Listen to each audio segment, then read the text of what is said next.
Have you ever noticed how some people walk into a nearly empty room and just breathe a sigh of relief, while for others, that exact same room feels, I don't know, empty and kind of cold? It's a really interesting question, and the answer goes so much deeper than just, your taste in furniture. We're going to dig into the psychology behind it. So, picture this. On one side, you've got a room that's just full of life, memories, projects, all sorts of possibilities. And on the other, a room that's like a blank canvas, a space for pure focus and clarity. We've all been in both. But what is it that drives that really deep preference for one over the other? And that's really the big question we're tackling today. Is it just about style, or is there something much, much deeper happening here? We're going to unpack the psychology behind minimalism, and you'll see that for a lot of people, it's not really about what they own. It's about how their brain is wired.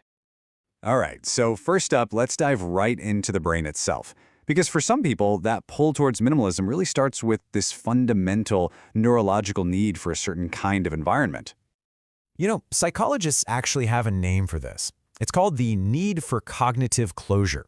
It's basically the brain's desire to have things settled, to have clear answers. You can almost think of it as being allergic to ambiguity. And a cluttered room? Well, that's pretty much the definition of ambiguity. So here's the thing that's so crucial to understand. Your brain doesn't just see a messy room, it sees a giant to-do list. Every single object, that book, that piece of mail, that mug you left out, your brain processes it as an open loop, a tiny little task that zaps your mental energy. And this is a perfect way to picture how it works. That pile of mail, it's not just paper, it's unfinished business.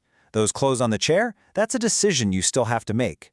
All of this stuff creates this constant low-level mental static.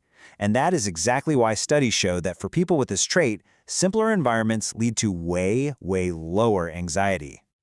And get this isn't just some personality quirk, it's partly biological. Research suggests that about 20% of the population has a high sensitivity to sensory input. So for this 20%, a cluttered space isn't just, messy to look at. It feels genuinely chaotic. We're talking MRI scans showing that visual clutter actually lights up the brain's stress response. For them, minimalism isn't an aesthetic choice. It's neurological. Okay, so it's not just about brain chemistry, right? There's another really powerful psychological trait at play here. And it's all about where we believe our happiness and our sense of control really come from. It's a concept called locus of control. So someone with an external locus of control believes their life is changed by things on the outside. Getting the perfect job, finding the right partner, buying that one product that's going to change everything. But minimalists, they tend to have a really strong internal locus of control. They believe that they are the architects of their own satisfaction. And this quote just nails that mindset perfectly. Happiness isn't something you can add to a shopping cart. It's something you build through your own actions and your own choices. It's a total shift away from how consumer culture tells us to think. So, what's the real-world result of thinking this way? Well, it's almost like having a natural immunity. When you truly believe you're in charge of your own well-being, all that constant pressure to keep up with the Joneses and buy the next big thing, it just doesn't really affect you. And the science totally backs this up.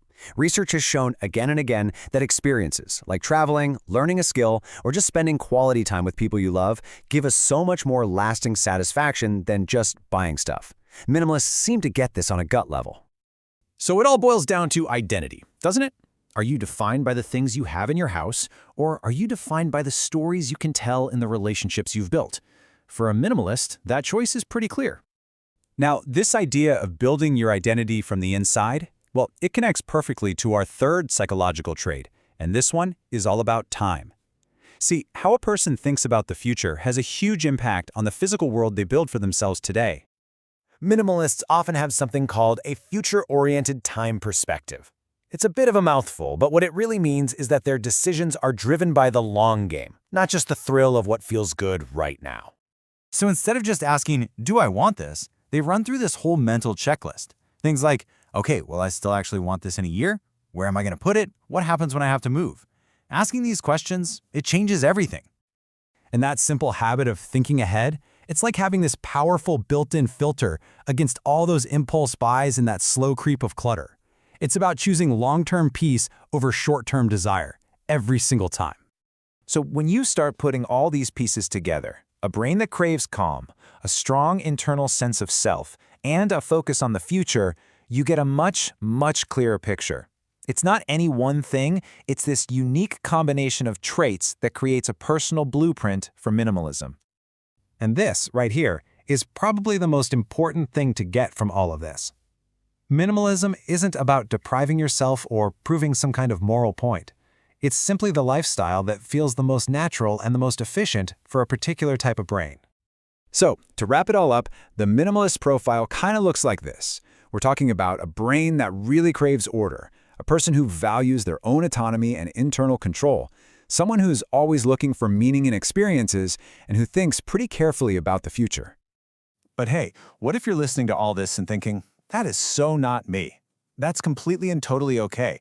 Your brain might be the kind that thrives on visual richness, that finds real comfort and inspiration in abundance. There is no right or wrong way to be. Ultimately, the goal isn't to try and force yourself into some minimalist box. Not at all. The real goal is self-awareness.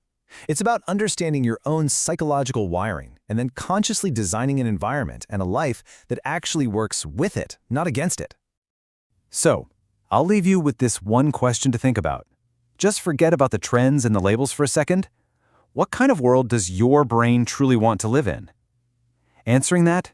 Well, that's the first real step to creating it.